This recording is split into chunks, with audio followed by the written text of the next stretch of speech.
राजीव गांधींच्या जयंतीदिनी आज सद्भावना दिवस साजरा केला जातोय। काँग्रेसकडून आज मुंबईत संकल्प मेळाव्याचं आयोजन करण्यात आलंय।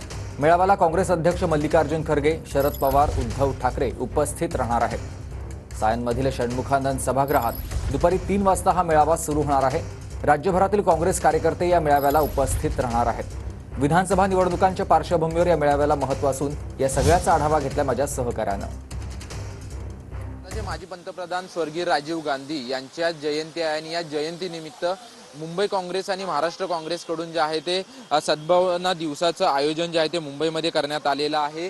आणि या सद्भावना दिवसानिमित्त संकल्प मेळावा देखील या ठिकाणी महाविकास आघाडीचा पार पडणार आहे। आणि या संकल्प मेळाव्याला काँग्रेसचे राष्ट्रीय अध्यक्ष मल्लिकार्जुन खरगे, त्याचसोबतच महाविकास आघाडीतील प्रमुख नेत्यांची उपस्थिती जी आहे ती उपस्थिती या षण्मुखानंद सभागृहामध्ये असणार आहे। आणि त्यानिमित्ताने आपण पाहतोय की मुंबई काँग्रेस आणि महाराष्ट्र काँग्रेसकडून सर्व नेत्यांच्या स्वागताचे बॅनर जे आहेत ते या ठिकाणी लावण्यात आलेले आहेत। तर दुसरीकडे आपण जर पाहायला गेलं तर महायुतीची देखील एक मुख्य बैठक जी आहे ती देखील दिल्लीमध्ये पार पडणार आहे आणि महायुतीचे प्रमुख नेते ते देखील दिल्लीमध्ये जाणार आहेत। तर दुसरीकडे महाविकास आघाडीचा संकल्प मेळावा जो आहे तो षण्मुखानंद सभागृहामध्ये पार पडणार आहे। त्यामुळे या दोन्ही कार्यक्रमांकडे जे आहे ते सर्वांचं लक्ष लागलेलं आहे, कारण की आगामी विधानसभेच्या पार्श्वभूमीवरती महायुतीची दिल्लीमध्ये बैठक होते, तर महाविकास आघाडीचा संकल्प मेळावा जो आहे तो राष्ट्रीय अध्यक्ष मल्लिकार्जुन खरगे यांच्या उपस्थितीमध्ये जो आहे तो षण्मुखानंद सभागृहामध्ये पार पडणार आहे। कॅमेरामन प्रेम मात्रे सह निवृत्ती बाबर, TV9 मराठी,